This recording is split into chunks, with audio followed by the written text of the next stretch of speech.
ये जो तुम्हारे घर में आने वाली है ना, ये मां छोड़ के आएगी, बाप छोड़ के आएगी, भाई छोड़ के आएगा, बहन छोड़ के आएगा, सहेलियां छोड़ेगी, बचपन की यादें छोड़ेगी, सब कुछ छोड़ के नई जगह पे आएगी और आकर के नए लोगों में अपनापन तलाश करेगी। ऐसा तो नहीं है तुझे पहले दिन वो प्यार दे जो तेरी बेटी ने दिया। तो ये कहा करते कि बहू इज्जत नहीं करती, मुझे बता तो सही, खुद अपने गिरबान में झांक के देख, अगर तेरी बेटी से गिलास टूट जाए तो कहता है पगली संभाल के चला कर, अगर बहू से कप टूट जाए, डायरेक्ट ना दिया तेरे बाप ने लाके रख दिया था, कहां से लेकर के आई है, तेरे बाप का दिया हुआ है, और जबान को लगाम दे, जब तेरी बेटी नुकसान करती है तो तू उसे प्यार से समझाया करता है, जब पराई बेटी से नुकसान होता है तो कुत्ते की तरह डांटा करता है, फिर कहता इज्जत नहीं मिल रही है, दावे के साथ कहता हूं, खुदा की कसम खा के कहता हूं, पराई बेटी को अपनी बेटी की देख और लहजा संभाल के बात कर। ये बहू जरूर है लेकिन बेटी की तरह तुझे प्यार भी देगी, तेरी इज्जतें भी करके देगी। भाई उसे प्यार दो। वो अपना बाप छोड़ के आई है यहां, उसे बाप तलाश करना है। वो मां छोड़ के आई है, उसे मां तलाश करनी है। और जब वो मां छोड़ के आती है तो यहां आके उसे मिल जाता, मालूम है कौन? सास नहीं मिलती है जनाब, यहां मिलता CID। ये पड़ी भी रहती है ना यूं, एक आंख खुली रहती है, बहू क्या कर रही है, पूरा दिन जासूसी करेगी। शाम को बेटा आएगा, बेटे नसीब ही फूट गए। कहा क्या हुआ? कहा तेरी बीवी को तो इतनी भी तमीज नहीं है, मैंने देखा पटर पटर चप्पल बजा के चल गई, कुछ नहीं मिला, यही चल गई। हाँ, हमें दामाद इसलिए अच्छे लगते हैं कि बेटियों को इज्जत देते हैं, और बेटे इसलिए अच्छे नहीं लगते क्योंकि वो अपनी बीवियों को इज्जत देते हैं। समझे मेरी बात? हाँ, हमें दामाद इसलिए अच्छे लगते हैं कि हमारी बेटी को खुश रखते हैं, बेटे इसलिए अच्छे नहीं लगते कि वो अपनी बीवी को खुश रखते हैं। यानी सब ये तो चाहते हैं कि बेटी खुश रहे, फिर ये क्यों नहीं चाहते कि दूसरे के घर की आने वाली बेटी भी खुश रहे? सिर्फ हिसाब औलाद से नहीं होगा कि बाप के साथ क्या किया, बाप से भी हिसाब होगा कि औलाद के साथ क्या। ये भी एक अहम मसला है, ये भी कान खोल के सारे लोग सुने। निकाह करो तुम्हारी मर्जी है, लेकिन इंसाफ करो, बीवी के साथ भी बच्चों के साथ भी। कई बार ऐसा होता है कि हम जुल्म करते हैं, ज्यादती करते हैं, कि हमने निकाह तो कर लिया लेकिन वो कहती नहीं मेरे साथ रहना पड़ेगा, तेरे बच्चों का साथ रहना मुझे अच्छा नहीं लगता, तेरे बेटे की आवाज अच्छी नहीं है, तेरी बेटी से मुझे नफरत है। और याद रख, इसकी माँ जरूर चली गई है लेकिन इसका खुदा जिंदा है, इसका मुस्तफा जिंदा है, इस पे सितम होगा, कोई देखे न देखे खुदा देख रहा है। जब ये रोएगी किसी को एहसास हो ना हो, लेकिन मुस्तफा को एहसास हो जाता है हम कितना सितम करते हैं। अपनी खुशी के लिए दूसरा निकाह किया और उस लंगूर की बच्ची को लाने के बाद उसकी खुश खुशियों की खातिर बच्चों को तकलीफें मत दिए देना कभी भी, तुम्हारी मर्जी जितने निकाह करो जहां तक इस्लाम ने जायज रखे हैं, लेकिन बच्चों के साथ इंसाफ करो। दिल टूट जाता है। एक बच्ची का फोन आया, उसने कहा था मौलाना कभी ये तकरीर भी कर देना कि बच्चों को छोड़ के बीवियों के साथ रंगीली न मनाया करो। मैंने कहा बात क्या है, क्या हुआ? उसने कहा मेरी 12 साल उम्र है। कहा फिर तुझे क्या हुआ? कहा मैं सिर्फ 8 साल की थी, मेरी माँ का इंतकाल हुआ, मेरे छोटे छोटे 2 भाई थे, बाप ने दूसरा निकाह किया, जिस दिन से दूसरी माँ आई है उस दिन से मैं इतनी परेशान हूँ कि कई दिन तक मेरे छोटे भाइयों ने फाके किए। जब उस माँ ने घर से निकाला, मैंने लोगों के घर पे बर्तन धोए, तब जाके मेरे भाइयों का पेट पाला है। आज उम्र 12 साल हो गई है, 4 साल हो गए लोगों के बर्तन धोते धोते, मैं अपने भाइयों का मुश्किल से पेट भर रही हूँ। और मुझे बता तो सही, तुझे क्या लगता है तू बीवी के पल्लू में लिपट के लेटेगा, किसी को खबर नहीं होगी? जब ये बेबस बच्चे रोया करते हैं उस वक्त रब का कहर शबाब पे आता है, कहता आजा सुबह खाले, एक दिन ऐसा भी लाऊंगा इसे उठा के कब्र में लाऊंगा और इतना रुलाऊंगा कि कोई आंसू पोंछने वाला नहीं होगा, कोई तसल्ली देने वाला नहीं होगा। ओ खुदा के बंदो ख्याल करना, किसी को दुख न देना, किसी का दिल न दुखाना। बेटी भी तुम्हारी है, तुझे क्या लगता है औलाद पेड़ से तोड़ ली जाती है? ये कोई फल है जब चाहा हाथ बढ़ा के तोड़ लिया? ओ यार ये हर किसी को नसीब नहीं होती है। उनसे पूछ जिन पे औलाद नहीं है, किस मजार पे जाके भीख नहीं मांगी, कौन सी मस्जिद में जाके नहीं रोए है, हर जगह गए है, झोली फैलाते रखे। लेकिन कुरान कहता है अल्लाह जिसे चाहता है बेटी अता करता है, जिसे चाहता है बेटे अता करता है, और जिसे नहीं चाहता उसे कुछ नहीं देता है। तुझे औलाद मिल गई, तूने नाशुक्री की है, मर के देख वो सजा मिलेगी, कोई संभालने वाला ना होगा। इसलिए मेरे भाई निकाह करो तुम्हारी मर्जी है, लेकिन बच्चों के हक अदा करना, उनके साथ ना इंसाफी ना करना। ऐसी जिंदगी गुजार के जा, बच्चे खुश होके कहे मालिक जो बाप तूने दिया था उसके शुक्रिया में हम तेरी राह में सजदा कर रहे हैं। खुदा की कसम मदीने वाला भी राजी हो जाएगा, खुदा भी तुझसे राजी।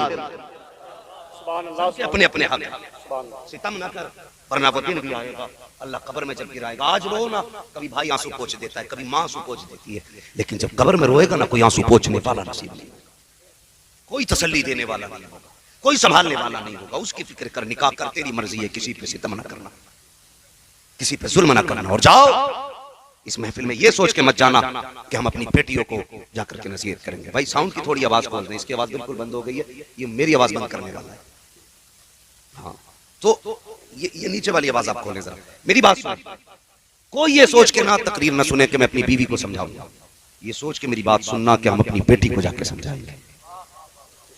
अगर सबकी बेटियां अच्छी हो जाएं तो किसी के घर की बहू खराब नहीं होगी, लेकिन हम सिर्फ बीवियों को समझाते हैं, बेटियों को नहीं समझाते, नहीं समझाते। बेटियों को भी ये सबक पढ़ाना, तेरा शोहर तेरी जन्नत है, अगर वो रूठा तो फिर कुछ नहीं मिलने वाला। हाँ फरमाया गया जो मियाँ बीवी है दोनों में से कोई एक बीवी अगर इस हाल में इंतकाल करे कि उसका शोहर उससे राजी है तो उसके मरते मरते ही अल्लाह जन्नत के दरवाजे उसके लिए खोल देता है। कितनी बड़ी बात है ना, कितनी बड़ी बात है। और खास करके यार मैं दुआ करता हूं अल्लाह किसी औलाद को यतीमी का दाग ना दे। माँ अगर चली जाए ना, बंदा मिस्कीन हो जाए तो फिर बहुत मुश्किल हो जाता है, बहुत मुश्किल हो जाता है। ईद आई, कई लोगों ने मुझे मुबारकबादियां दी, मैंने मैसेज के जरिए देखा, यहां तक मुबारकबादियां थी कि हमारा घर कोई नहीं है, बस हम आपको सुनते हैं, आपको सब कुछ मानते हैं, बस चाह आपको मुबारकबाद देते हैं, हमारा दिल ठंडा हो जाएगा। उस दिन मुझे एहसास हुआ जिसके पास अपने नहीं होते वो कितना अकेला होता है। कभी ये भीड़ हमारी तन्हाई दूर नहीं करती, कभी कभी महफिलों में लोग बैठे हुए भी अकेले होते हैं। ये एहसास करें आप अपने अंदर, महफिलों में बैठे हुए लोग भी अकेले रह जाते हैं, और कभी जंगल में अकेला इंसान भी तन्हा नहीं होता है, कायनात साथ होती है। हाँ भाई घर से हम लोग जब निकलते हैं अकेले होते हैं बज़ाहिर, लेकिन हजारों की दुआएं हमारे साथ रहा करती हैं।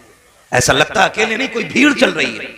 यही वजह है हम अकेले भी चलते हैं तो भीड़ लगती है, कभी महफिलों में बैठे लोग भी अकेले लगते हैं, अकेले लगते हैं।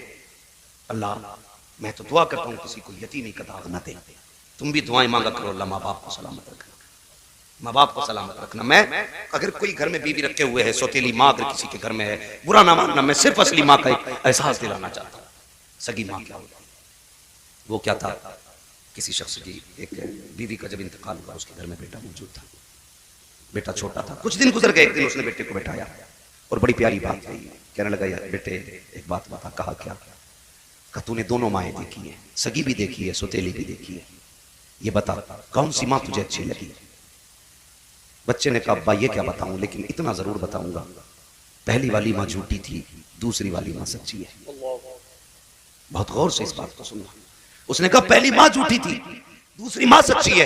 बाप तब परेशान हो गया, कहने लगा कैसा बेटा है, जिस माँ ने दूध पिलाया उसकी बुराई कर रहा है, जिसने सीने से लगाया उसकी बुराई कर रहा है, जो रातों को जाग के इसकी परवरिश करती रही उसकी बुराई कर रहा है, और जिसने पाला नहीं उसकी तारीफ कर रहा है। बैठ गया, कहने लगा बेटा मैं समझा नहीं, कहना क्या चाहता है? तो बच्चे ने कहा था अब्बा समझना चाहते हो? कहा हाँ। तो बाप ने कहा बेटे बता तो सही। बच्चे ने कहा अब्बा पहली माँ इसलिए झूठी थी, अगर मैं कोई शरारत करता वो कहती थी तुझे रोटी नहीं दी जाएगी, अब्बा मैं फिर भी नहीं मानता, और उल्टा माँ से नाराज होता तो वो मुझे गोद में बैठाती, कहती तुझे मेरे दूध की कसम है खाना खा ले, तुझे मेरी कसम है खाना खा ले। आधी रात हो जाती, अब्बा मैं जब तक न खाता था वो माँ नहीं खाया करती थी, जो दिन भर कहती थी रोटी नहीं दूंगी वो मेरे बगैर खाया नहीं करती थी। ए अब्बा अगर मैं शरारत करता, घर से बाहर निकलता वो दौड़ के पकड़ती, मैं हाथ नहीं आता, वो आवाज देके कहती जा तो रहा है, दरवाजा नहीं खोला जाएगा। कहा अब्बा अगर मैं डर की वजह से देर कर देता आने में तो वो घर से दुपट्टा सर पे डाल के और लोगों से पूछा करती थी मेरा चांद देखा हो तो बताओ, मेरा लाल देखा हो तो बताओ।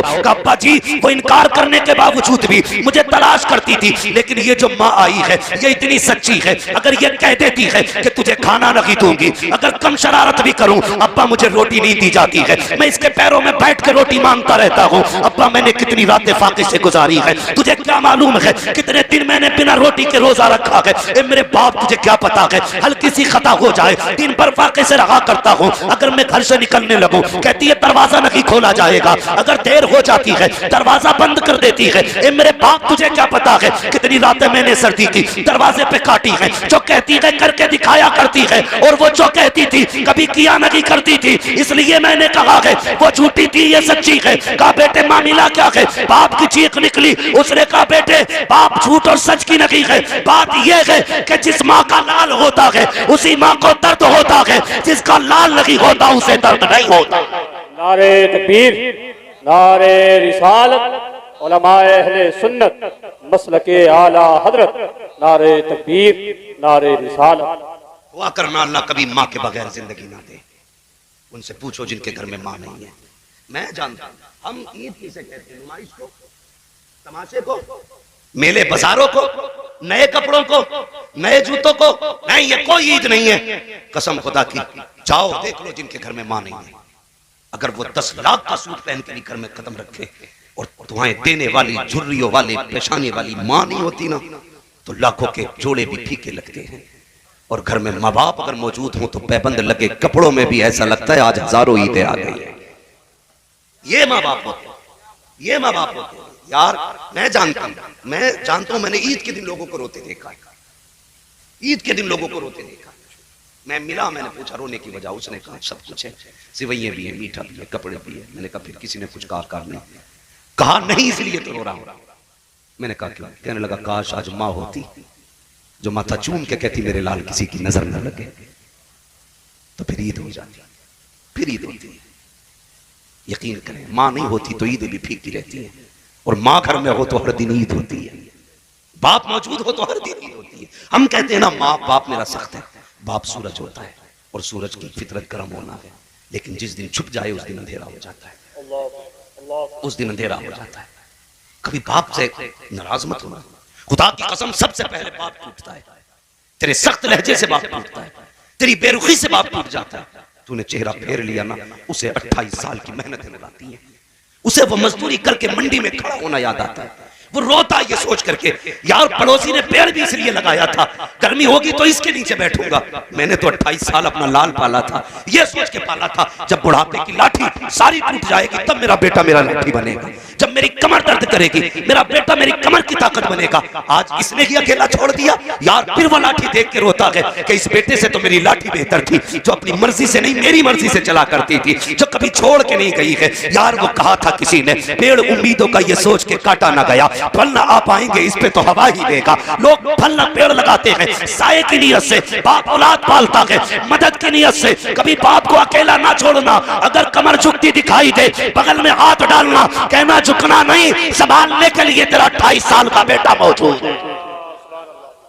जिंदाबाद, जिंदाबाद। जिंदगी गुजार के जाओ, इनकी एहसान और इनकी कुर्बानियां याद रखना। जब औलाद में मुड़ती है ना, फिर बाप के लिए ऐसा लगता है जैसे जमीन तंग हो गई। इसलिए उस दर्द को भी तुम महसूस नहीं कर सकते जो तुम्हारे तानों पे बाप को होता है, और उस खुशी को भी तुम सोच नहीं सकते जो तुम्हारी तरक्की पे बाप को होती है, सोच नहीं सकते। कभी ये मत कहना मेरा बाप मेरे लिए कभी नहीं रोया। बाप चूंकि घर का मजबूत एक पिलर होता है, क्योंकि बुनियाद बाप है, अगर वो रो दिया सबके सामने तो घर टूट जाएगा। रोता बाप भी है, लेकिन कभी खुल के नहीं रोता, छुप के रोता है। कभी ये मत समझना मेरे लिए नहीं रोया, मेरा बाप जो है कभी रोया नहीं। मैं उस दिन लेट हो गया था, लोग कहते मैं लेट हो गया था ना, मेरी माँ कभी दरवाजे पे कभी बिस्तर पे और अब्बा बिस्तर पे लेटे हुए थे। मैंने कहा कसम खा के बता, अगर माँ बेकरार थी तो नींद तेरे बाप को भी नहीं आई होगी, नींद बाप को भी नहीं आई होगी। इसलिए घर में बीवियां आए उसको पहला सबक पढ़ा था, याद रख मेरे माँ बाप मेरी जन्नत है और मैं तेरी जन्नत हूं। अगर तू अपनी जन्नत बचाना चाहती है तो मेरी जन्नत की हिफाजत करना। ये कहो अपनी बीवी से, अगर तू अपनी जन्नत बचाना चाहती है तो मेरी जन्नत की हिफाजत कर। हम यार कई बार हमारे बाप ने कहा बता बेटे क्या खाएगा। मौलाना सनात साहब आप भी ईद के त्योहार पर घर जाते होंगे, बच्चों से मिलते होंगे, आप भी पूछते होंगे बच्चों बताओ ईद आज क्या खाना चाहोगे।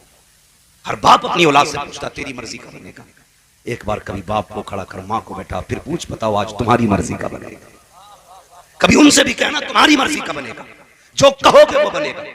खुदा की कसम वो तुझसे खून नहीं मांगेंगे तेरा, जिगर नहीं मांगेंगे तेरा, मैदा गुर्दा नहीं लेंगे तेरा। वो जो भी कहेंगे खुदा की कसम याद रखना वो तेरे लिए सुकून होगा, सुकून होगा। माँ तो माई होती है, बाप बाप होता है। कई लोगों को मैंने देखा है, सबसे आदमी कब कब देखा जाता है सबसे ज्यादा? 2 बार। और 2 बार कब? नंबर 1 जब दुनिया में आता है तो ज्यादा लोग उसके मुंह देखने आते हैं। नंबर 2 जब दुनिया से जाता है तो मुंह देखने लोग आते हैं। नंबर 3 जब दूल्हा बनता है बंदा तब लोग देखने के लिए आया करते हैं। ये खुशी के मौके होते हैं जब सबकी नजर तुझ पे होगी। ये 3 मौके आएंगे, एक गुजर गया, या दूसरा आने वाला है, या दूसरा भी गुजर गया, फिर तीसरा आएगा, फिर तीसरा आएगा। मेरे भाई बस इतना ख्याल कर जो मैं कहने लगा हूं, बहुत गौर से मेरी बात सुन। ये मौके आते हैं कुछ जिंदगी जिसमें लोग सब तुझे देखते हैं। मैंने ऐसे खुशी के मौके पे भी लोगों को रोते देखा है। क्यों जानते हो? जब बड़ी खुशी होती है और कोई अपना बहुत करीबी याद आता है ना, तो फिर बंदा रो देता है। बहुत खुशी के मौके पे भी किसी अपने की याद आती है। इसलिए हमारी खुशियां भी हमारे माँ बाप से है, हमारी हिम्मत भी हमारे माँ बाप से है, हमारा उरूज भी हमारे माँ बाप से है। नहीं, ये बाजू की ताकत नहीं, दुनिया हम बात को जानती है, ये मेरा कमाल नहीं, बल्कि वो कहा था किसी ने बुलंदियों का बड़े से बड़ा निशान छुआ, उठाया गोद में माँ ने तब आसमान छुआ। जब माँ उठाती है तब बंदा ऊंचा होता है। तो तेरी तरक्की का सबसे बड़ा पिलर तेरे माँ बाप है। अपनी बीवी से कहना तेरी जन्नत मैं हूं, मेरी जन्नत मेरे माँ बाप। अगर अपनी जन्नत बचानी है तो मेरी जन्नत का ख्याल करना है, मेरी जन्नत का ख्याल करना। नसीब वाले जिन्हें नेक बीवियां मिली। और ये नेक फैक्ट्री में नहीं बनती, ये नेक भी रब के करम से बनती है। रब जिन पे मेहरबान होता है उन्हें नेक बीवियां देता है। रिश्ता कितना प्यारा है, कितना अच्छा इस्लाम ने कर दिया। उन्ना लिबासुल लकुम व अंतुम लिबासुल लहुम, तुम उनका लिबास हो वो तुम्हारा लिबास है। लेकिन हमने एक दूसरे के कपड़े नोच डाले, हम एक दूसरे को नंगा करने पे लगे। बीवी से इज्जत चाहने में लगा है शौहर, मैं अपनी बीवी की बुराई कर दूं, लोग मुझे अच्छा समझे। नहीं बेवकूफ, जो बीवी की बुराई चौखट पे खड़े होके या चौराहे पे करता है, समाज सुनता जरूर है लेकिन कहता हुआ जाता बहुत गंदा आदमी है भाई। कहते करें बहुत गंदा आदमी है भाई। और ये खुश होता मैंने अपनी बीवी की ऐप बता दी, अब लोग मुझे अच्छा समझेंगे, बीवी को बुरा। बीवी तुझसे भी गुजारिश है शौहर के अब सहेलियों में बयान न करना। तकलीफ वो खट से फोन उठा के मां से ना कहना मेरे शौहर में ये कमी है, निभा उसे, फिर देख अल्लाह कितनी इज्जत तुझे देता है। वो नहीं सुना, वो मैंने बुजुर्गों को फरमाते सुना, वो किसी शख्स ने ना बेटी का रिश्ता कर दिया। बेटियां भी यार कैसी बेटियां होती हैं, सबकी बात नहीं करता। कुछ तो बाप का गिरबान पकड़ के कहती है कि इतने किलो का फिर चाहिए। मैं उन बेटियों की बात नहीं करता, मैं उन बेटियों की बात करता हूं जो बाप के आंसू की जगह, पसीने की जगह अपना खून बहाना चाहती है। उन बेटियों की बात करता हूं। किसी ने कर दिया बेटी का निकाह, आ गई रुखसत होकर के, और उसका शौहर बीवी के लायक नहीं था। पूरी जिंदगी उसने शौहर के साथ गुजारी, किसी को एहसास तक नहीं होने दिया, एहसास तक नहीं होने दिया। जब कब्र में दफनाया गया पूरा कब्रिस्तान महक रहा था, लोग इकट्ठा होके आए, यार बीवी तेरी ये बता अमल क्या था? उसने कहा कोई खास अमल नहीं, सब कुछ मामूल के मुताबिक था। कहा क्या हुआ? कहा तेरी बीवी की कब्र की मिट्टी से मुझको अंबर की खुशबू आ रही। अगर रब दे दे तो इसे हल्के में ना लेना, यह भी उसका बहुत बड़ा करम है। इसलिए कि बेटों के लिए भी नबियों ने दुआएं की है। हाँ, बहुत गौर से मेरी बात सुनिए। अल्लाह बेटा दे तो रब का शुक्र अदा करें, डीजे ना बजाएं, तमाशा ना करें। अल्लाह अगर बेटा दे तो रब का शुक्र अदा करें। और माँ बापों से बस एक गुजारिश है मेरी, औलाद के बारे में बहुत एहतियात के साथ जबान का इस्तेमाल करें। कई बार लापरवाही में माए कह जाती है तुझे मौत ना आ जाती, अपने इलाके की बोली है इसे मरी ले जाए, इसे हैजा ले जाए, तेरे बाट की मौत भी नहीं है। ये आम जुमले हमारे घरों के अंदर माओ के होते हैं औलाद के लिए। बाप भी कभी कभी इस तरह का जुमला बोल देता है। खुदारा कभी औलाद के बारे में ये जुमला ना बोलना, इसलिए कि अगर रब नाराज हो जाए ना तो आपके उसी जुमले को पत्थर की लकीर बना देता है। और वो इस बात पे नाराज हो जाता है कि मैंने इतनी बड़ी नेमत से इसे नवाजा, इसे बेटा दिया और ये इसके हक में मौत की दुआएं मांग रहे। जब वो नाराज हो जाता है ना तो फिर बड़ी मुश्किल मोड़ पे लाके खड़ा कर देता है। यूसुफ भाई एक खातून थी, अल्लाह ने उसे एक ही बेटा दिया था, शौहर का इंतकाल हो गया। जब शौहर का इंतकाल हुआ, कोई बात हुई, बच्चा छोटा था, मां की जबान से जुमला निकल गया तुझे मौत नहीं आ जाती? कोई बच्चे से नुकसान हो गया या उसने परेशान किया तो उसके मुंह से जुमला निकल गया, तुझे मौत नहीं आ जाती? अब देखिए, ये उसके मुंह से जुमला निकलना था।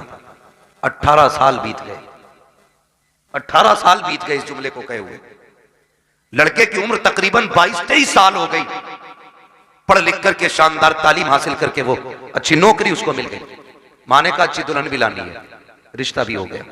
शादी में 8 दिन रह गए थे, अचानक पैर फिसला, लड़का गिरा और इंतकाल हो गया।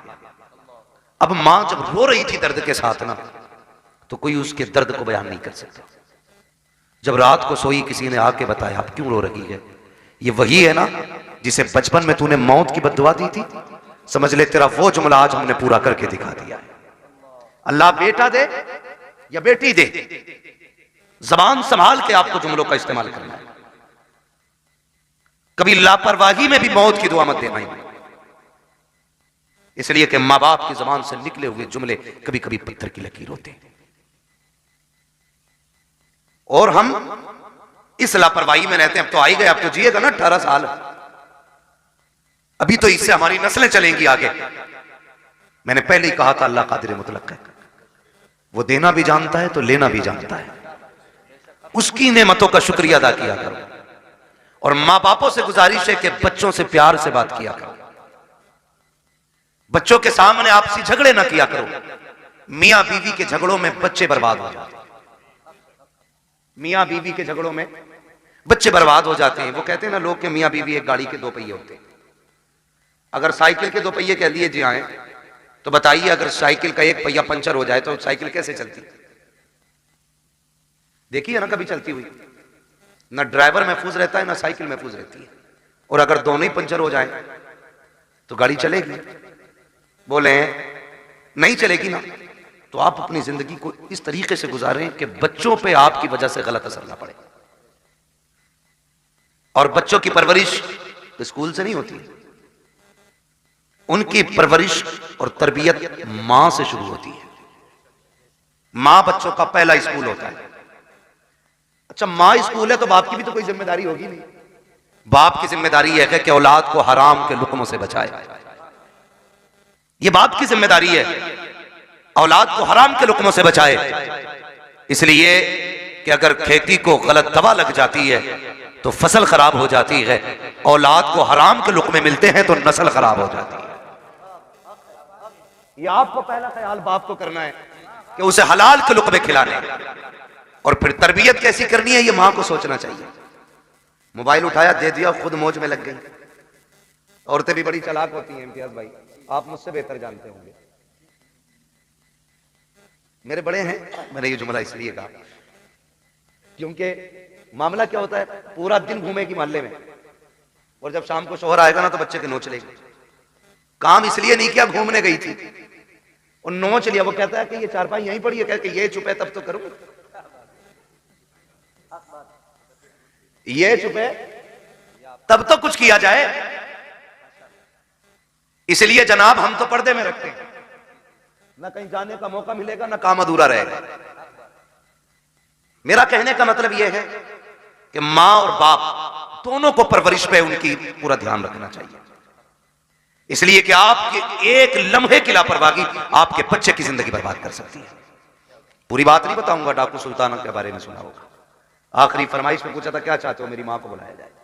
जबान काटने की फरमाइश आई कि कहा क्यों? कहा पहले दिन अंडा चुराया था ना तो इसने कहा था शाबाश, अगर उसी दिन इसने थप्पड़ मार दिया होता तो मैं आज फांसी के फंदे तक नहीं आता। आप ख्याल करें, बच्चों की सही परवरिश करें, उन्हें अच्छी तालीम दें। हम अपने बच्चों को क्या कहते हैं? अपने बच्चों को रोज कहते हैं कि बेटे तुम्हारा जो इंग्लिश मीडियम स्कूल में एडमिशन हुआ है, इतने घंटे तुम्हें नकल करनी है, इतने घंटे मैथ का काम करना, इतने घंटे इंग्लिश का काम करना, इतने घंटे फिजिक्स का काम। ये सारी बातें हम बांट देते हैं। उसमें 5 मिनट और बढ़ाने हैं बच्चे के, और ये कहना बेटे तुझे मदीने वाले पे 5 मिनट दुरूद पाक पढ़ना है। ये उसके रोजमर्रा के उसूल में शामिल करना है कि 5 मिनट तुझे सिर्फ हुजूर पे दुरूद पढ़ना है। करेंगे इंशाल्लाह ये शामिल, सारे बोले इंशाल्लाह। हम भी यह अहद करें अपने दिन और रात के कुछ वक्त निकाल के उसमें से 5-10 मिनट हुजूर पे दुरूद पढ़ा करें।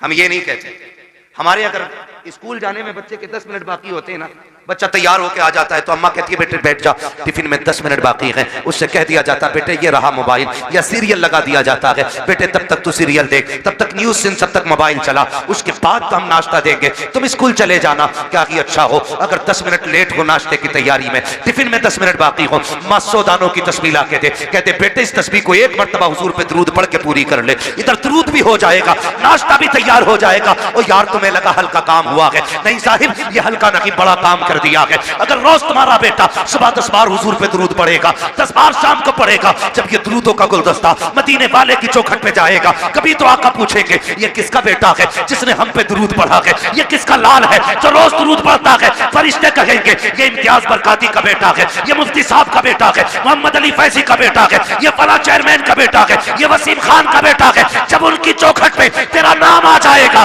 खुदा की कसम यहां आना भी कामयाब होगा, यहां से ज्यादा भी कामयाब। लेकिन इतना माहौल बना ले, इतना माहौल बना ले।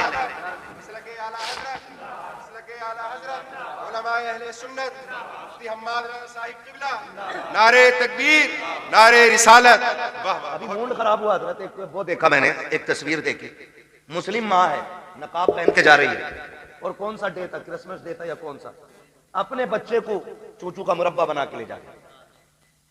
देखा होगा आपने भी। लेकिन हम जितनी देर न्यूज देखते हैं तब तक अफसोस होता है, उसके बाद खत्म। क्यों? वो क्या बनाते हैं भाई, लाल पीला जो बना लेते हैं चोच निकाल कर, वो जो भी बनाते हैं, एक मुस्लिम माँ अपने बेटे को बना के ले जा रही है।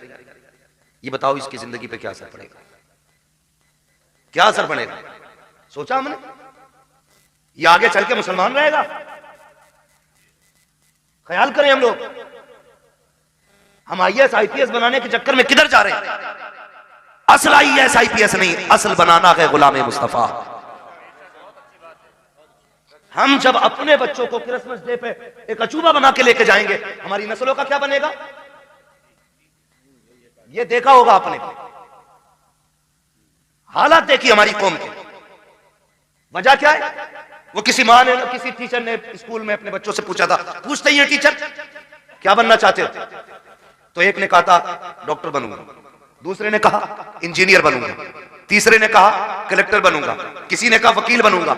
लेकिन जानते हो एक बच्चा खड़ा हुआ, उसने कहा मुझे मदीने वाले का सहाबी बनना है। क्या कहा?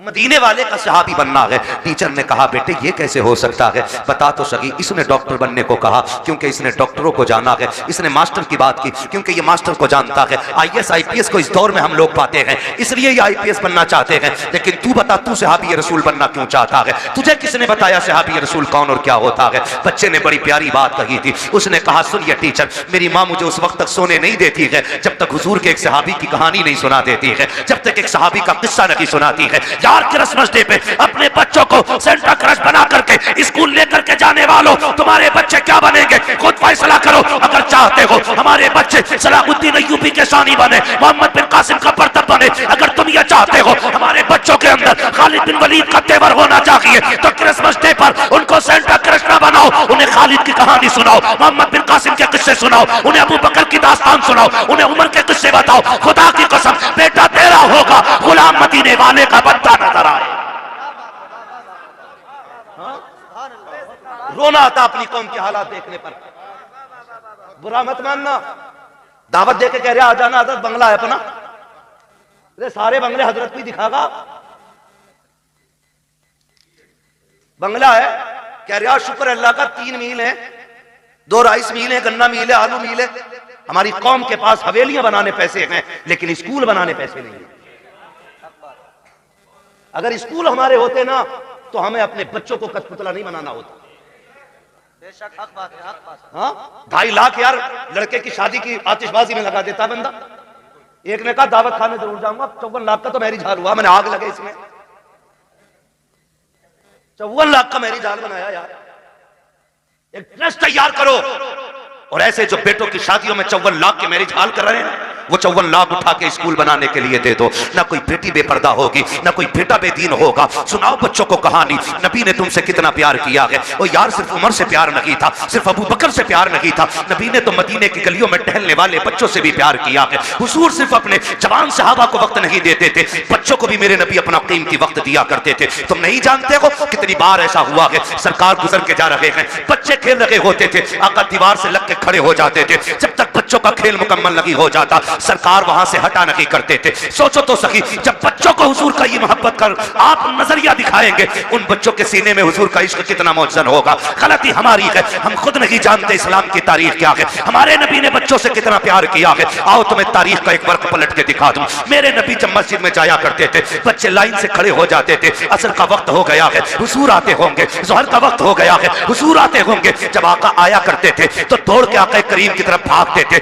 आवाज देकर कहते थे, वो देखो हमारा मदीने वाला आ गया है, मदीने वाला आ गया है। और आका का प्यार देखिए, आज का पीर तो अमीरों से प्यार करता है, मदीने वाले का प्यार देखे, कितना भी बच्चा कैसा भी आता, सरकार उसको बाहों में लेते, सीने से लगाते, किसी के सर पे हाथ रख के दुआएं देते, आका करीम प्यार करते थे। ये दस्तूर बच्चों के साथ मेरे सरकार का था, लेकिन अखलाक इतना करीमाना है। फिर जिंदगी का एक फर्क पलटा है, आप और आगे बढ़ के देखिए, उन्हीं बच्चों के दरमियान एक दिन अपना बच्चा नहीं बल्कि दुश्मन का बच्चा आके खड़ा हो जाता है। जब गैर का बच्चा आके खड़ा हुआ, बच्चे बच्चे होते हैं, खेलता हुआ आ गया, उसने देखा कि बच्चे खड़े हैं, उनके साथ खेल में लग गया, थोड़ी देर खेलता रहा। बच्चे मुसलमान जो थे वो जानते थे हुजूर आने वाले हैं, बच्चों को पता चला आका आ रहे हैं, दौड़ लगा दी, ये खड़ा रह गया। इससे पूछा यार तू क्यों नहीं दौड़ा? इसने कहा तुम्हारा रसूल है, हमारा नबी है, ये सिर्फ तुम्हारा नबी है, मैं क्यों दौड़ता? कहा नहीं तू नहीं जानता है, ये हमारा नबी ऐसा है, सिर्फ अपनों से प्यार नहीं करता, ये तो गैरों से भी प्यार किया करता है, दूसरों से भी प्यार करता है।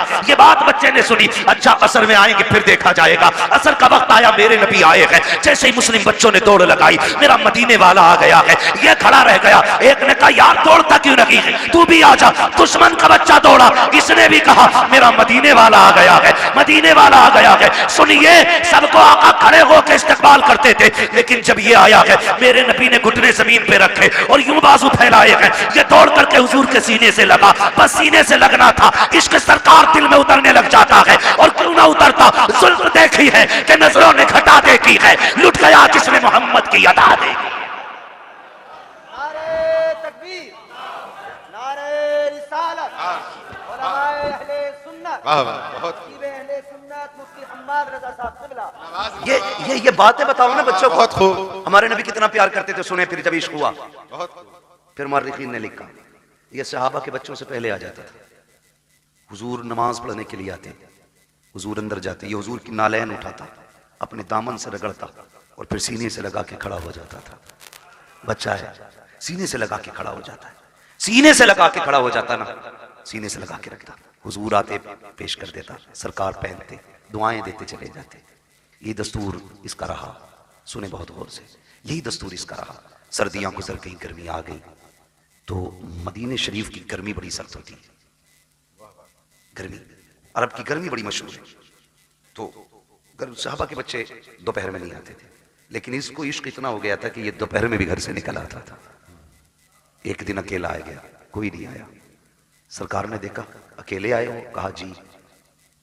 कहा बाकी बच्चे, कहा सरकार गर्मी ज्यादा है। उन्होंने कहा शाम को आएंगे। हुजूर ने फरमाया तुम भी शाम को आ जाते। इस बच्चे ने कहा मैं रुक कैसे पाता, जब तक देखता नहीं हूं मुझे करार नहीं आता है। सुभान अल्लाह। रुक जाते या रसूल अल्लाह, अगर मौत आ जाती तो तेरे दीदार से महरूम रह जाता। जिंदगी का क्या भरोसा, ये है कि ना बस हुजूर ने बड़ी दुआएं दी थी। कुछ दिन गुजरे, अचानक हुजूर फिर आए, बच्चे मिलते रहे, ये नहीं मिलता था। सुनाए बच्चों को अपने। हुजूर ने ना पूछा क्या हुआ, आज 3 दिन हो गए हमारा यार नजर नहीं आ रहा है। सुने खुदा की कसम, हुजूर ने फरमाया हमारा यार नहीं नजर आ रहा। बच्चे कहने लगे या रसूल अल्लाह 3 दिन हो गए, तबीयत खराब है। एक ने कहा अभी घर से आ रहा हूं, मैंने उसकी माँ को दीवार से लग के रोती देखा है। एक ने कहा हुजूर मैं भी आ रहा हूं, बाप की गोद में सर रखा था, वो बड़ी दर्द के साथ रो रहा था, मेरे महबूब की आंख में आंसू आ गए। इधर ये 3 दिन से घर में बेहोश है। इकलौता बेटा था, और उसका बेटा था जिसके घर में हुजूर को मारने की प्लानिंग होती थी। सबसे बड़े दुश्मन का बेटा था हुजूर के, मदीने के सबसे बड़े दुश्मन, यहूदी का बेटा। बाप ने कहा बेटे आंखें खोल एक बार, बता तुझे क्या चाहिए। मगर बेहोश था। 3 दिन बाद बच्चे ने अचानक आंख खोली। और माँ का चेहरा देख के उसने कहा माँ तो माँ होती है यार जी। जैसी लफ्ज़ माँ कहा बस माँ की चीख निकल गई, सीने से लगाया, कहा 3 दिन हो गए तेरे मुंह से माँ नहीं सुना, एक बार और माँ कह के आवाज दे दे। उसने फिर माँ कहा, फिर एक बार कहा, इतने में बाप आ गया, होश आया मेरे बेटे को? कहा हाँ। बाप कहता बेटे बता तुझे क्या चाहिए, तेरी आखिरी ख्वाहिश हो तो बता। उसने कहा अब्बा मेरी आखिरी ख्वाहिश ये है मुझे मेरे यार का चेहरा दिखा दिया जाए। वाह वाह क्या बात, सुभान अल्लाह। मुझे मेरे यार का चेहरा दिखा दिया जाए। बाप ने कहा कौन है तेरा यार? कहा अब्बा नाराज ना होना, नाम बता देता हूँ, उसे मोहम्मद रसूलुल्लाह कहा जाता है। इतना सुना बाप के चेहरे पे सुर्खी आ गई, किसका नाम ले रहा है? तुझे पता है हमारा दुश्मन है वो, तू जानता है हमारी उससे नहीं बनती है। उसने कहा दुश्मन होंगे आप, मेरे तो यार लगा करते हैं, मेरे तो महबूब है वो। मैं जा रहा हूँ अब्बा, दुनिया से जाते जाते एक बार उनका चेहरा देखना चाहता हूँ। बाप ने कहा किसी कीमत पे नहीं बुलाया जाएगा।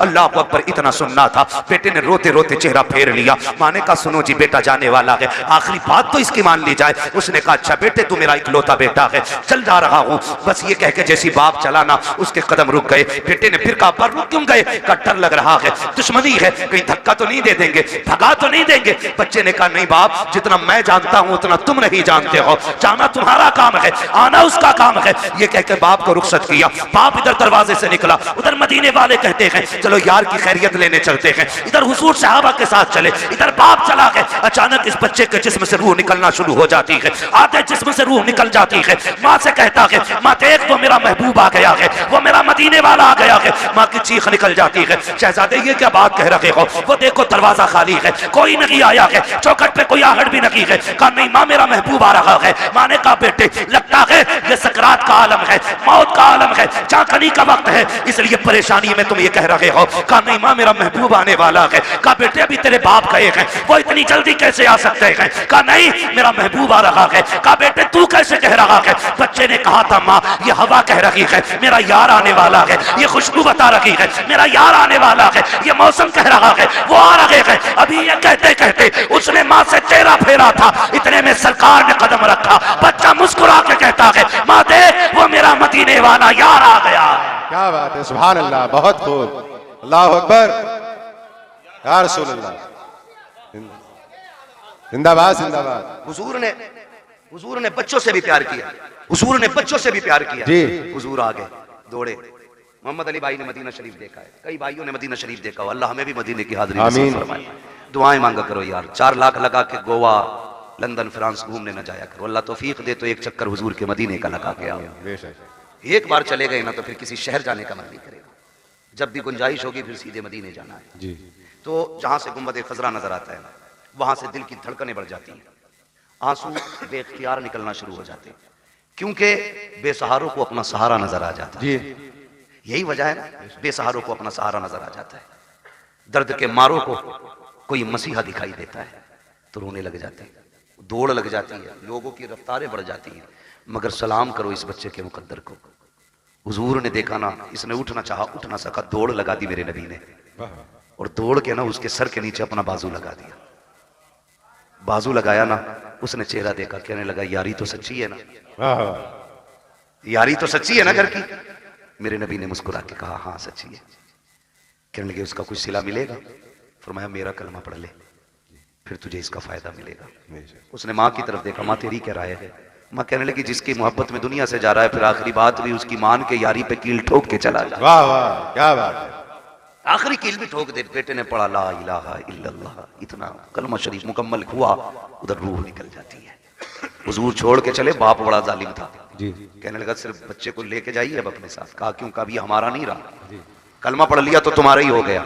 नबी ने फरमाया अबू बकर उठाओ गोद में, इसका जनाजा हमारी चौखट से निकलेगा जी, इसका जनाजा हमारी चौखट से निकलेगा। हाँ, हुजूर अपने दरवाजे से उस आशिक का जनाजा उठवाया।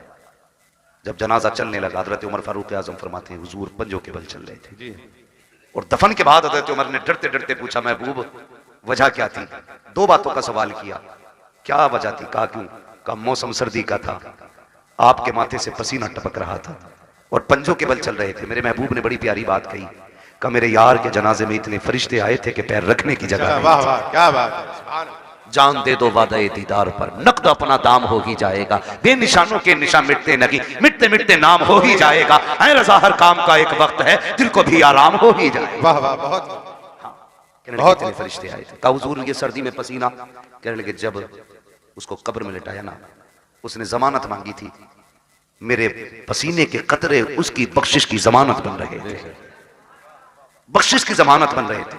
अल्लाह अकबर। हुजूर ने बच्चों से इतना प्यार किया। अब बच्चों को ये कहानी बताओ ना, मेरे नबी ने तुमसे बड़ा प्यार किया। खुदा की कसम तेरे ने 18 साल का होने की जरूरत नहीं है, ये 9 साल में ही मोहम्मद बिन कासिम बनते नजर आए। बेशक बेशक। गलती हमने की है ना, गलती हमने की, अपने बच्चे गैरों को सौंप दिए। तो घर में बैठे हमारा बच्चा सेफ है। हाँ, इंग्लिश मीडियम में देने के बाद बगल में हाथ देके बच्चा सेफ है। कहा क्योंकि ऑटो से जाता, ऑटो से आता। यार चलिए ऑटो तेरे बच्चे को लेके लाके तो चला जाता, अंदर जो चोर जा रहा है उसका कोई इलाज है? बोलो। यही वजह है बड़े डॉक्टर, बड़े मास्टर, बड़े अधिकारी ये कहते हैं जी हम मसलक वसलक के झगड़े में नहीं पड़ते, हम तो बस अल्लाह रसूल को मानते, अल्लाह को मानते हम तो।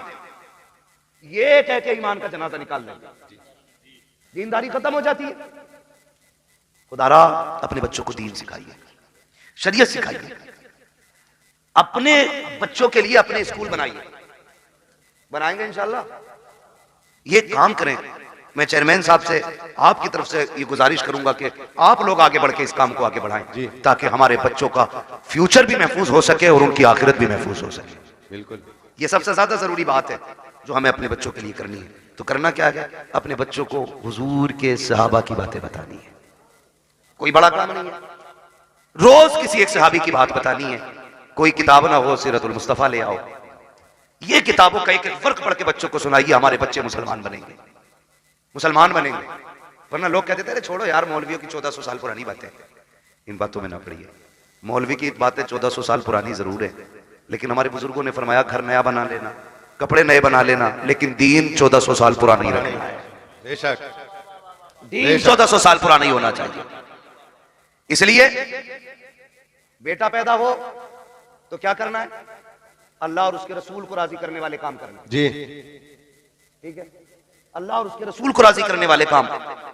बेटा पैदा हुआ है, तेरे पास आतिशबाजी का पैसा ना लगा यार, उसमें उस पैसे से किसी गरीब के बच्चों को कपड़े पहना दे, किसी बेवा के घर का खर्चा चला दे, किसी के घर खाने पीने का इंतजाम कर दे। खुदा की कसम अगर उम्र कम होगी अल्लाह बढ़ा देगा किसी की दुआ के सदके में।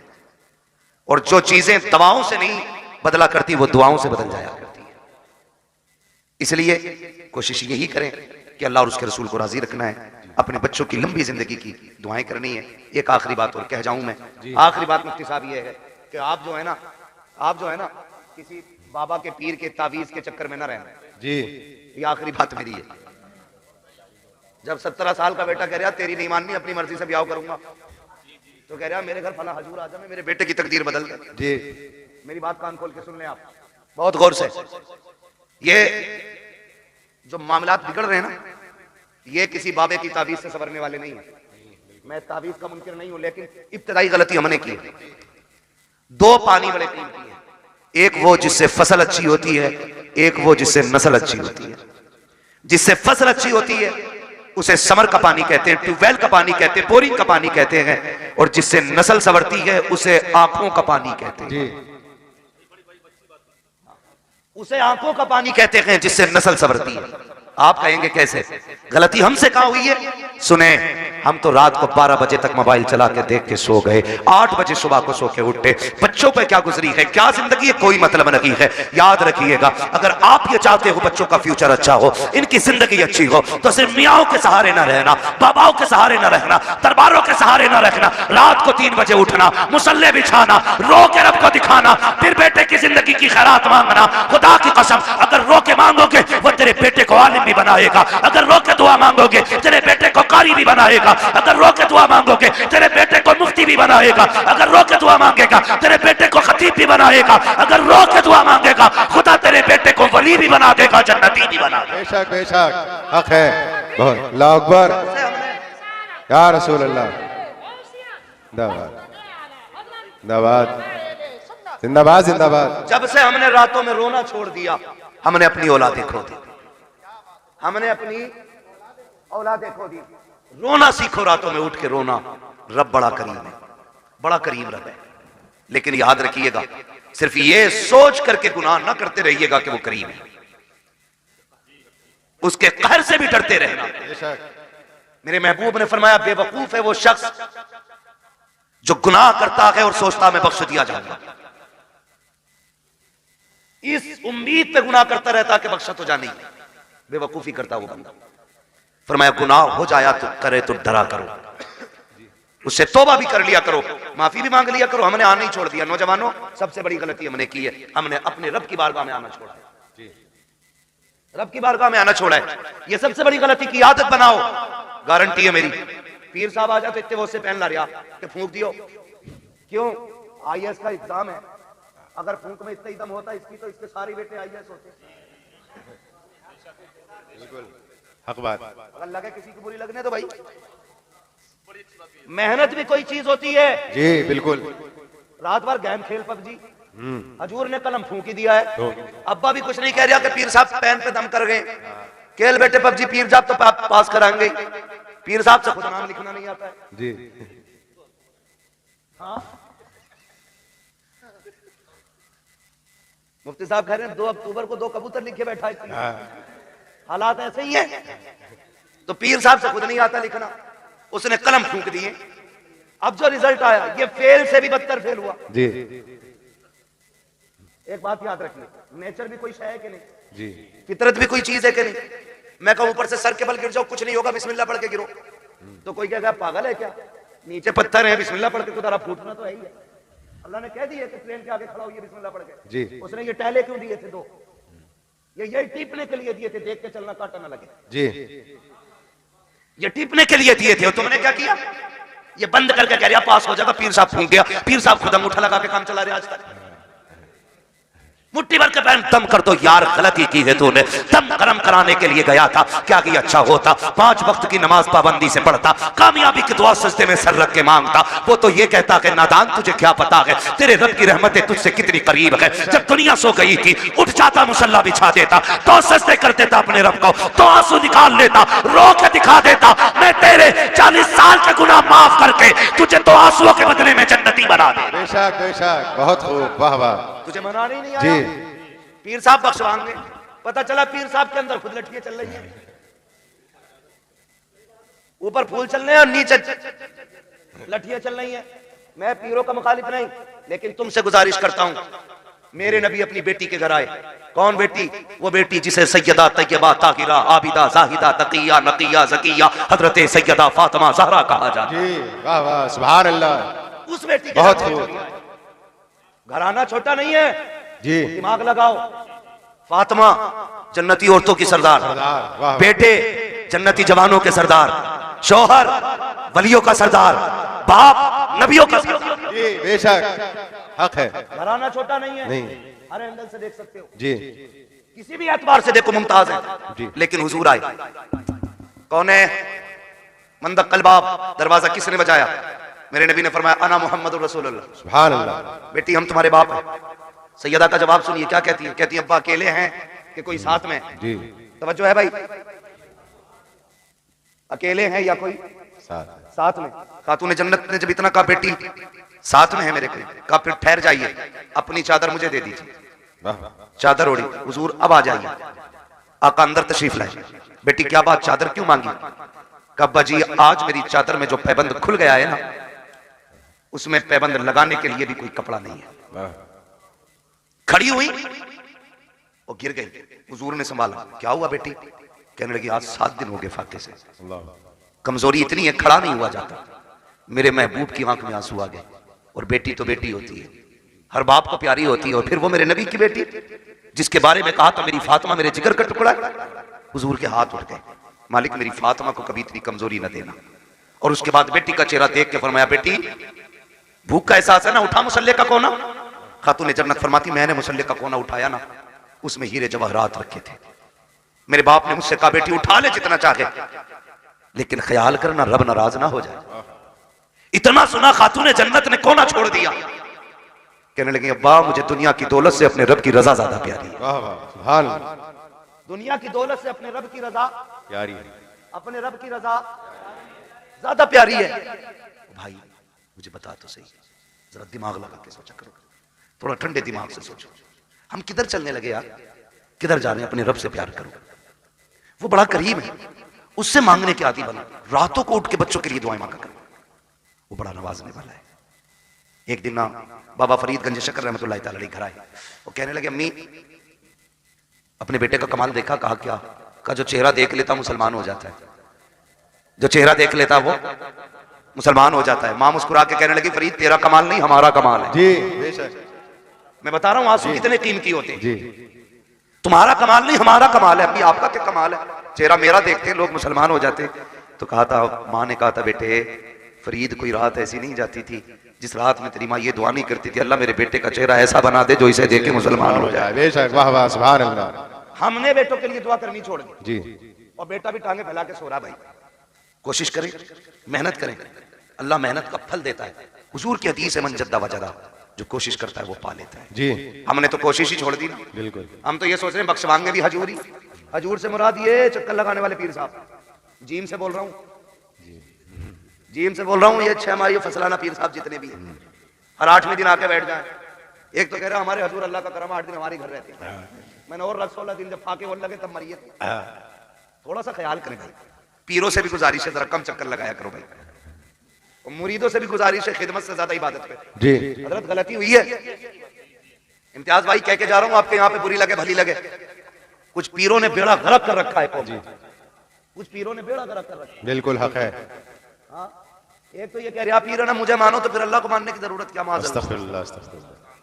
लठिए चलाओ, लठिए नाश्ते दे रहे हो ऐसों को। जी बहुत बड़ा पीर है भाई तू, तुझसे बड़ा पीर बगदाद वाला है। जी बेशक। बगदाद वाला तुझसे बड़ा पीर। हाँ, और कमाल देख कभी सजदे कज़ा नहीं होते थे उस पीर। जी बिल्कुल हक है। बहुत खूब। ये पढ़ता ही नहीं है। मुरीद इसलिए नहीं उठाता कि हजूर नाराज हो जाएंगे। जी 3 बजे तक हुक्का पी रहा पीर, 11 बजे सोकर उठ रहा और मुरीद गेट के बाहर खड़ा है। अबे अकलें मारी गई क्या? अकलें मारी गई? पीर परस्ती छोड़ो, खुदा परस्ती करो। जो पीर कहेंगे वो होगा, जो खुदा कह रहा है उस पर ध्यान नहीं। पीर साहब कह रहे पान लेके आ तो पान लेने जागा, मगरिब में अजान दे रहा मुअज्जिन जी। तो कोई फर्क ही नहीं पड़ रहा। पीर साहब का पान आना चाहिए, नमाज हो ना हो क्या गया हमारी कौम को भाई बदले। और पीर वो होता है जो बंदे को जमीन से उठा के मदीने वाले की चौखट पे ले जाता है। ये मसला पीर का होता है। तो हमारे मामूलात खराब होते चले जा रहे हैं। खुदा कोशिश ये करें बच्चों के लिए खुद भी दुआएं किया करें, उनको मेहनती बनाएं, उनकी आदत डालें कि वो मेहनत करके आगे बढ़े, उनको सिखाइएगा। खुदा की कसम आज जो बच्चा कहता नहीं नहीं ना ओल्ड हाउस में डाल दो, ये कमी है, हमने उन्हें इस्लाम नहीं सिखाया। वो जो कहता है ना बुढ़ों का जो आश्रम बना के वहां जाके डाल दो, इसकी वजह यह है हमने शरीयत मुस्तफा नहीं सिखाई है। अगर बच्चों को दीन मुस्तफा से जोड़ दिया होता मर जाता, अपने माँ बाप को घर से नहीं निकालता। बेशक जी। ये दुआएं करवा रहा, औलाद ने लठियां फेर दी, कौन ही दिखा रहा। और तेरा क्या मसला था भाई? हाँ खुदारा है ये तो तबाह कर रखा भाई। कह रहा ना 11 जुमेरात चराग जला दे सारे भूत उतर जाएंगे। और ये जो चढ़ा के 11 जुमेरात, मैं कहता हूं सिर्फ तू 11 दिन बाप के पैर दबा दे सारे भूत उतर जाएंगे। बिल्कुल हक बात है। 11 दिन पीर के पैर, अपने बाप के पैर दबा। बारिश कह रहा अल्लाह का करम है जी, मैं हर जुमेरात को चिराग जलाने जाता हूँ, आंधी हो तूफान हो बारिश हो सब में चिराग जलाता हूँ। एक बात बताइए, जो हल्की सी ठंड पड़ जाती है अब्बा आवाज देता तो कमरा बदल के अब्बा के कमरे में जाता है कि नहीं? वहां कोई नहीं जाता। अरे यार हो रहा होगा जैसा होगा सुबह देखी जाएगी। क्या कर रहे हैं हम लोग? हमारा तुम्हारा सबसे बड़ा पीर हमारा बाप है। हमारे घर के अंदर जिंदा लोगों में हमारा बाप, हमारी माँ। मगर पीर साहब भी कह नहीं सकते मुफ्ती साहब के अब्बा की खिदमत करियो। अब्बा को खुद लगा लिया खिदमत में। कह रहा पैर दबागा तो खिलाफत दूंगा। एक आदमी ने इसलिए खिलाफत तोड़ दी, उससे कह रहा अपनी बीवी से पैर दबा मेरे। उन्होंने ना दबाया तो कह रहा चल तेरी खिलाफत वापस। सुनो रे, जो पीर औरतों के कमरों में जाके खिदमत कराते उन्हें भैंस के तवेलों में बंद करो जी। पीर देखना है तो मुफ्ती आजम को देखो। क्या बात है। पीर देखना है ताज शरिया को देखो। आज के दौर में पीर देखना है सैयद उवैस मुस्तफा बास्ती को देखो। हाँ देखो ना, पीर देखना, अभी मरे नहीं है, जिंदा है। आंख वाला तेरे जोबन का तमाशा देखे, दीदे कोर को क्या है नजर क्या देखे। मगर मुरीद की भी आंखें फूट गई जब तक चूल्हे पे पीर खाता नहीं, से मजा आता नहीं। पीर साहब तो घर की तरह रहते। कुछ दिन पहले खबर आई थी पीर साहब लेके चले गए और कहते हैं कि मौलवियों की कभी बली होती। अबे सबसे बड़ी फकीरी इल्म से आती है, इल्म से आती है। अगर इल्म नहीं तो फकीरी नहीं है। तुझे क्या पता है? खुदा की कसम तारीख उठा के देख। अल्लाह अकबर। हुजूर के एक सहाबी है, नाम हजरत साद इब्न उबादा है। बस सुने बहुत गौर से मुफ्ती साहब क़िबला। सहाबी साद बिन उबादा, आप कहते हैं अगर मेरी बीवी किसी गैर मर्द के साथ मैं देख लूं, बिना तवक्कुफ के फौरन कत्ल कर दूंगा। जिससे इतनी बात उन्होंने कही, सहाबा में बातें होने लगी। साद इब्न उबादा इतनी बड़ी बात कह जाते हैं, मेरी बीवी गैर मर्द के साथ हो फौरन सर कलम कर दूंगा। शिकायत मुस्तफा की चौखट तक गई। या रसूल अल्लाह, साद इब्न उबादा कहते हैं मेरी बीवी गैर मर्द के साथ हो फौरन सर कलम कर दूंगा। ये वो लोग और से सुने जो कहती है फ्रेंड लगता है, कॉलेज फ्रेंड है, मोहल्ले का है, पार्टी में गया है, गाड़ी पे लेके चला गया और बीवी तेरी ये संभाल के तू रख। वो मर्द नामर्द होते हैं जो अपनी बीवी को गैर के साथ भेज देते हैं। मैं उन्हें मर्द नहीं मानता। साद बिन उबादा ने कहा था अगर मेरी बीवी गैर मर्द के साथ नजर आ जाए मैं सर कलम कर दूंगा। ये बात हुजूर तक पहुंची। या रसूल अल्लाह, साद बिन उबादा कहते हैं अगर मेरी बीवी गैर मर्द के साथ हो तो मैं उसका सर कलम कर दूंगा। मेरे नबी ने यह नहीं कहा था साद इतनी सख्ती क्यों है, यह भी नहीं कहा था साद जुमले वापस लो, बल्कि आका फरमाते हैं क्या तुम्हें साद की गैरत पे शक हो रहा है? मेरे साद की गैरत पे तुम शक कर रहे हो? आका फरमाते हैं खुदा की कसम मैं साद से बड़ा गैरत वाला हूं। अब खुद फैसला कीजिएगा। साद कहते हैं अपनी बीवी को गैर मर्द के साथ देखूं सर कलम कर दूंगा। आका कहते हैं मैं साद से बड़ा गैरत वाला हूं। और अगला जुमला सुने, आका ने फरमाया मुझे पैदा करने वाले रब की इज्जत की कसम हमारा रब हम सबसे ज्यादा गैरत वाला। बेशक, वाह वाह, बहुत खूब, बहुत शर्म खूब। आनी चाहिए। जी, किसके साथ गई है? कजिन के साथ। कहाँ गई है? बाइक पे। वो शर्म कर यार, गैरत आनी चाहिए। कजिन क्या चीज है? याद रखिएगा जो शरीयत की हदें तोड़ेगा कभी घाटे से नहीं बचेगा। जी, बिल्कुल हक। लाख सुथरे बने पे, लाख सफरे घूमो, लेकिन शरीयत की हदों में रहो, उसूल को मजबूती से थामो। जो इस्लाम सगे भाई बहन को जब वो जवानी के करीब तक पहुंच जाए एक बिस्तर पे कंधे से कंधा लगा के बैठने की इजाजत नहीं देता, तेरी बीवी को कजिन की बाइक पे बैठने की इजाजत कैसे दे सकता है? बेशक, हक है। करें और पैर दबरे पीरों के डट के, हजूर राजी हो जाए, या खुद भी डूबेगा तुझे भी लेके डूबेगा। जी, हाँ, बर्बाद कर देंगे ऐसे लोग। बचे उनसे जो सिर्फ अपना पता बताते हैं, उनसे प्यार करो जो मदीने वाले का पता बताते हैं। वाह वाह, सुभान अल्लाह। और ये पता बताया बरेली के इमाम ने। उन्होंने कहा था इश्क तेरे सदके जलने से छुटे सस्ते, जो आग बुझा देगी वो आग लगाई है। ये पता बताया हमें बरेली के इमाम ने। उन्होंने कहा था हमें आए रजा तेरे दिल का, पता चला बा मुश्किल दरे रोज़ा के मुकाबिल हमें वो नजर तो आया। ये न पूछ कैसा पाया, ये न पूछ कैसा पाया, तुझे हमद है खुदाया, तुझे हमद है खुदाया। पीर परस्ती छोड़ो, खुदा परस्ती करो। समझ गए मेरी बात? ये जुमला जो मैंने बोला था, पीर परस्ती छोड़ो खुदा परस्ती करो। वो कव्वाली चल रही है, पीर परस्ती करते करते मिल गया मुझको अल्लाह, है ना? तो मतलब ही समझ में नहीं आ रहा। तबाही मचा रखी है, मुआशरा डूबता जा रहा है। नहीं नौजवानों बदलो, चलो उस डगर पे जो हुजूर के मदीने जाती है, उस राह को इख्तियार करो जो मुस्तफ़ा के शहर लेके जाती है। इश्क करो हुजूर से, प्यार करो हुजूर से, और जिससे इश्क हो जाता है उसकी हर चीज प्यारी लग जाती है। आला हजरत से पूछा था जी बड़ा मदीना मदीना करते हो, बताओ ना मक्का अफजल है या मदीना? आला हजरत ने बात ही खत्म कर दी थी। आला हजरत ने कहा था तैबाना सही अफजल, मक्का ही बड़ा जाहिर। हम इश्क के बंदे हैं क्यों बात बढ़ाई है, हम इश्क के बंदे हैं क्यों बात बढ़ाई है। बहुत खूब। हुजूर से इश्क करें, हुजूर से इश्क करें। याद रखिएगा, हुजूर से इश्क अगर हो गया ना तो दुनिया भी कामयाब हो जाएगी, आखिरत भी कामयाब हो जाएगी। वम्मा बिनिअमति रब्बिका फहद्दिस, अपने रब की नेमतों का खूब खूब चर्चा करो। अल्लाह ने भाई इम्तियाज साहब को बेटा दिया, अल्लाह इस बेटे को वालिदैन की आंखों की ठंडक बनाए। आमीन। अल्लाह इस बेटे के मुस्तकबिल को रोशन और ताबनाक फरमाए। खुदा हर बाप को होनहार बेटा अता फरमाए। अल्लाह हर बेटे को वालिदैन की आंखों की ठंडक बनाए। बस जो हुए अगलात उनको माफ फरमाए रब्बे कायनात। जिंदगी ने दिया कि उन्होंने पर्दा फरमाने से पहले एक पर्दा उठाया और फिर एक पर्दा डाल लिया।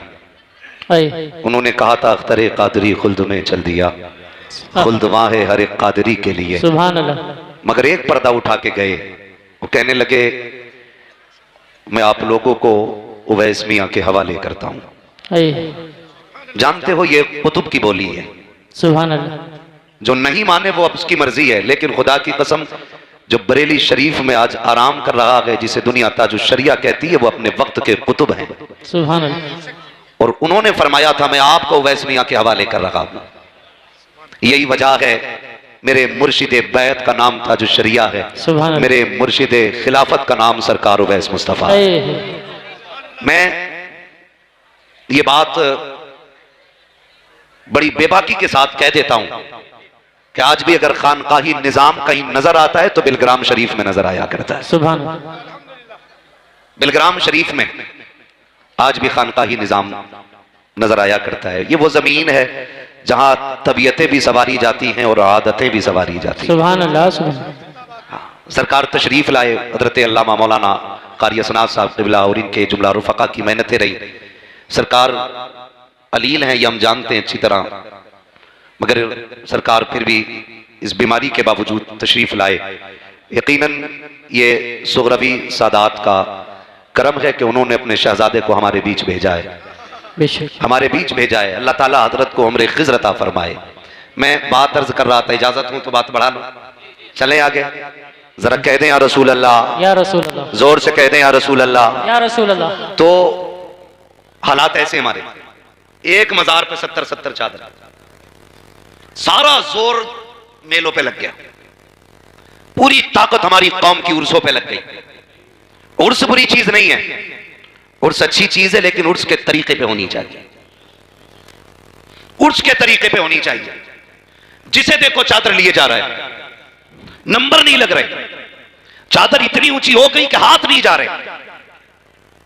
मुझे एक बात बताइए, हम ये चादर ये सोच के डाल रहे हैं ना मजार वाला राजी हो। चादर पेश करने वालों, कभी अपने मुआशरे में निगाह डाला करो।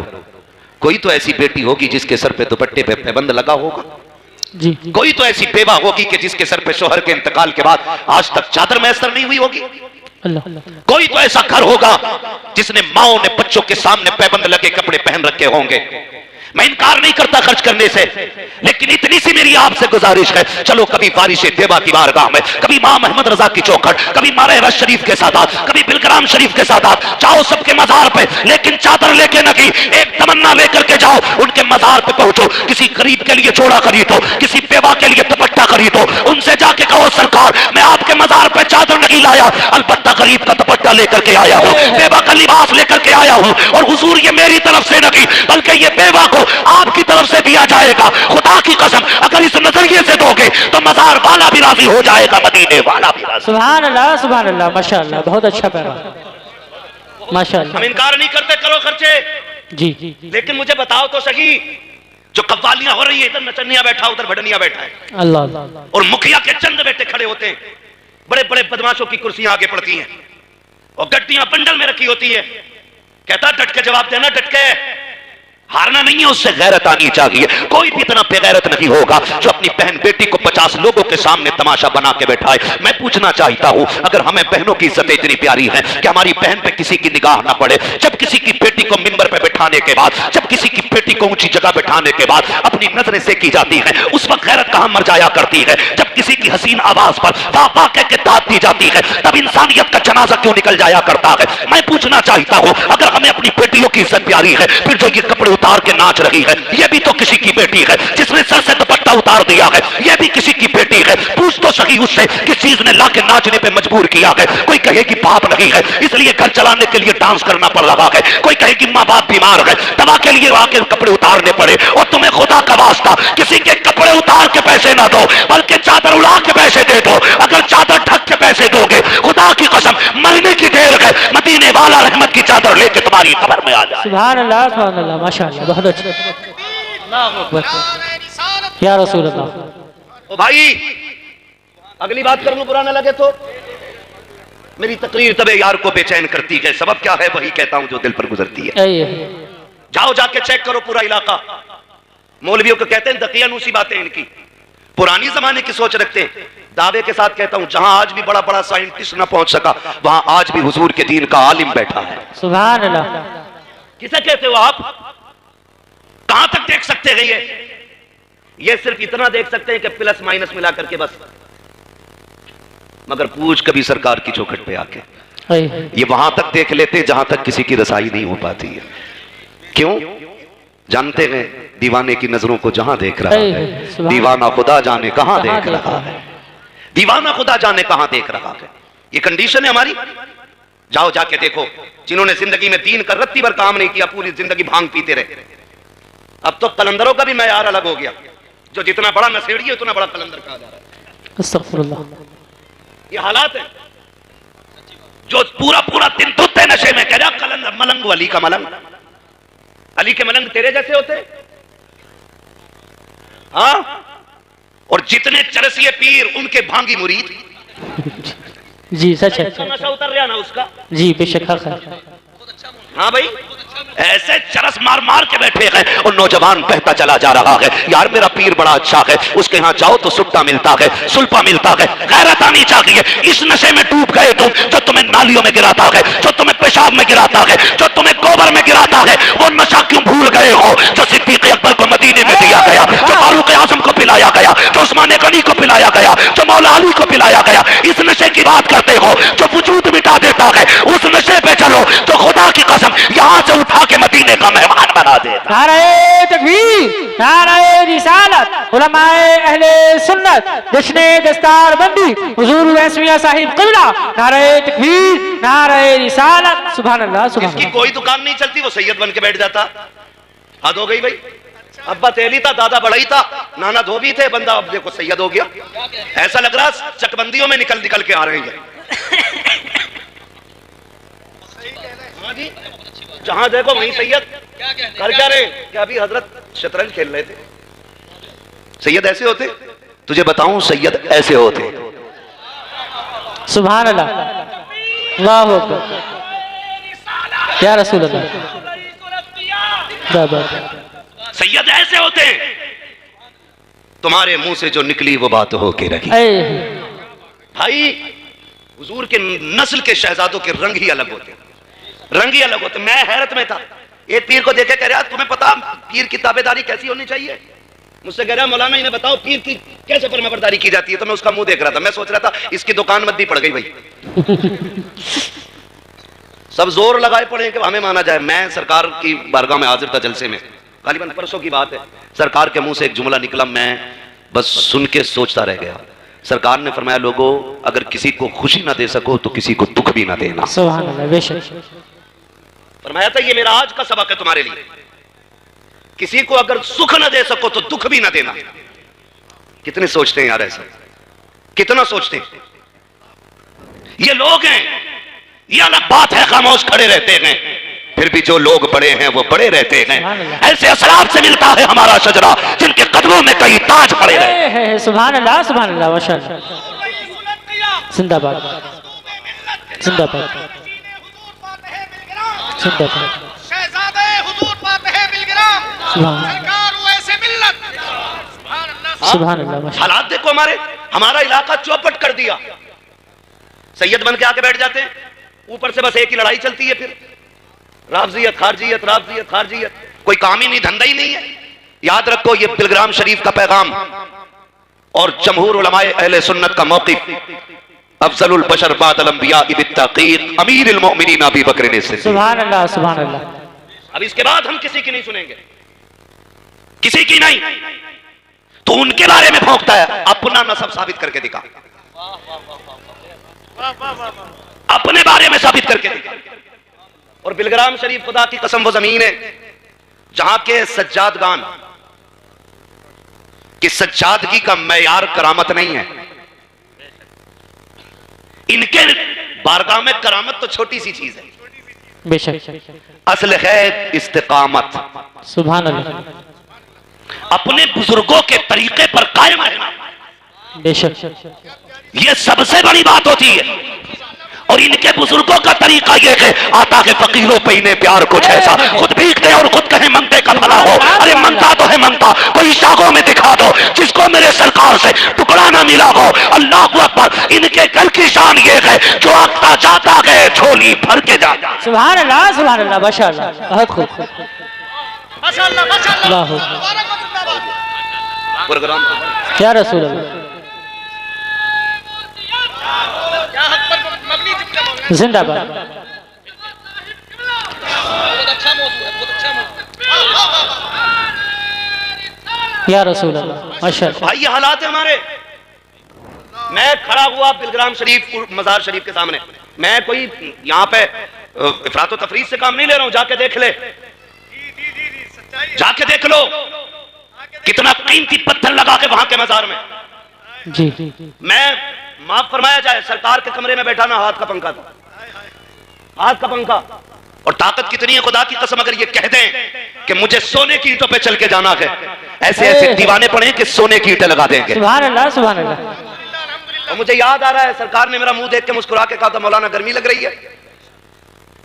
तो मैंने छत के पंखे को देखा, फिर आग के पंखे को देखा, कहने लगे फकीरों के यहाँ तो बस यही उसूल रहते हैं। वाह 4 दिन हफ्ता हफ्ता जुम्मा जुम्मा 8 दिन पीर बना हुआ है, उतर थोड़ी रहा बालों से नीचे। जी रेशम पे पैर रख रहा, रेशम पे तवे पे खड़ा हो जाएगा। हिसाब देना मुश्किल है। किसी ने मौलाए कायनात मौला अली से कहा था, आप इतनी कनात से काम करते हैं, अपने लिए नहीं बच्चों के लिए कमा के रख लिया करो।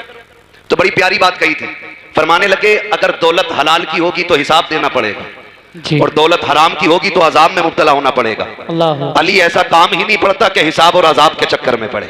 वाह क्या बात है। समझ गए ना मेरी बात? जी तो हालात ये हैं, ये मामलात बिगड़ते जा रहे हैं। बहुत कड़वी बात कह रहा हूं, बर्दाश्त कर लेना अगर कर सको तो। अब तो पीरों की खिदमतें भी औरतें कर रही हैं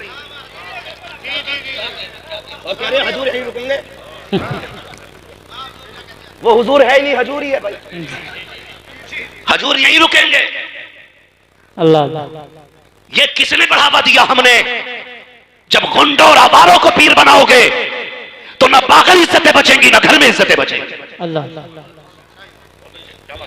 ऐसे लोगों को पीर क्यों बनाते हो? जिसने बाप के इंतकाल पे कुर्सी ले ली हो, बैठ गया हो, जिसे कलमा तक ना आता हो, जिसे बिस्मिल्लाह का तलफ्फुज़ दुरुस्त ना आता हो, तुमने उसको जिम्मेदारियां दे दी हैं। जब ना अहलों को तुम मिंबर दोगे, कुर्सियों से नवाजोगे, तो फिर वो शरीयत की बात नहीं करेंगे, सिर्फ तबीयत की बात करेंगे। हर जगह पर चादर की फजीलत, हर जगह मजारों की फजीलत है। मैं इनकार नहीं करता हूं, लेकिन कहना यह चाहता हूं, तुम उर्सों के जितने चाहो जलसे कर लो, एक एक कपाली के अंदर 10-10 लाख उठाने वालों, अगले दिन बाबा का इंतजार करने वालों, मुझे बताओ तो सही हमारी कौम के अंदर कितने IAS हैं, कितने IPS हैं, कितने MBBS हैं, कितने BUMS हैं? जरा तलाश करो जाकर के। आज मत्थे पर सर दीवारों पे मार के कहते हो हमें लूटा जा रहा है, हमें तबाह किया जा रहा है। खुदा की कसम, पावर उसकी होगी जिसके हाथ में कलम होगा, आगे वो बढ़ेगा जिसके पास तालीम होगी। जो सिर्फ पैसा अपना कव्वाली और चादरों में लगाएंगे वो कभी आगे नहीं बढ़ेंगे। अगर तुम्हें शौक है पैसा लुटाने का, अगर रब ने दौलत वाला बनाया है, तो बंद करो ज्यादा चादरें चढ़ाना, इसी पैसे को उठाओ, पूरी बस्ती में निकाह डालो,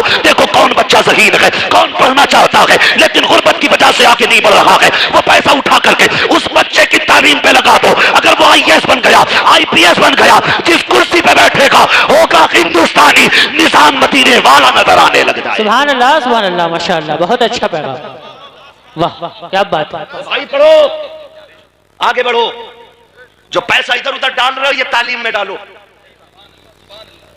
माशाअल्लाह, मिटा दे अपनी हस्ती को अगर कुछ मर्तबा चाहे कि दाना खाक में मिलकर गुले गुलजार होता है। सुभान अल्लाह।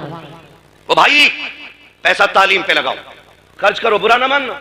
हमारे हिंदुस्तान में रोज लाखों जलसे होते हैं, रोज। जब सैकड़ों फोन रोज मेरे पास रहते हैं तो फिर हिंदुस्तान भर में कितने जलसे होते हैं भाई? मैं तो दिमाग नहीं लगा पाता हूं, लेकिन दुख होता है। जलसे खूब हो रहे हैं, मगर सच बताना कितने घरों के अंदर से फजर बाद कुरान की तिलावत की आवाज आती है? इल्ला माशाअल्लाह, चंद घर होंगे जहां से कुरान की आवाज आती हो, लेकिन नहीं, हमने अपने बच्चों को कुरान ही नहीं दिया।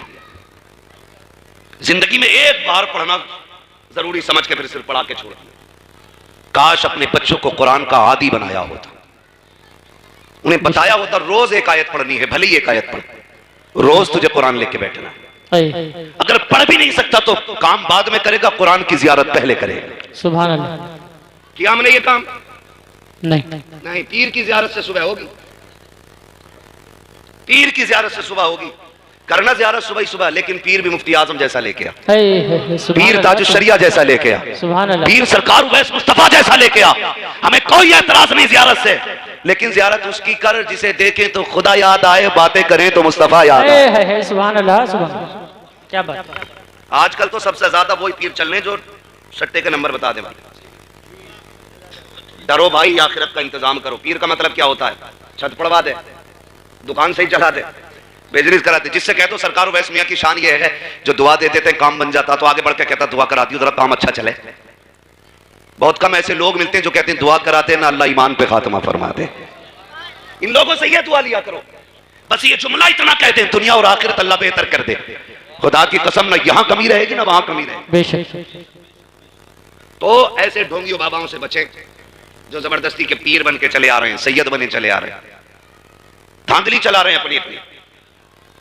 मैं अब्दुल करीम साहब क़िबला तशरीफ फरमाए सरकार के पास रहते हैं।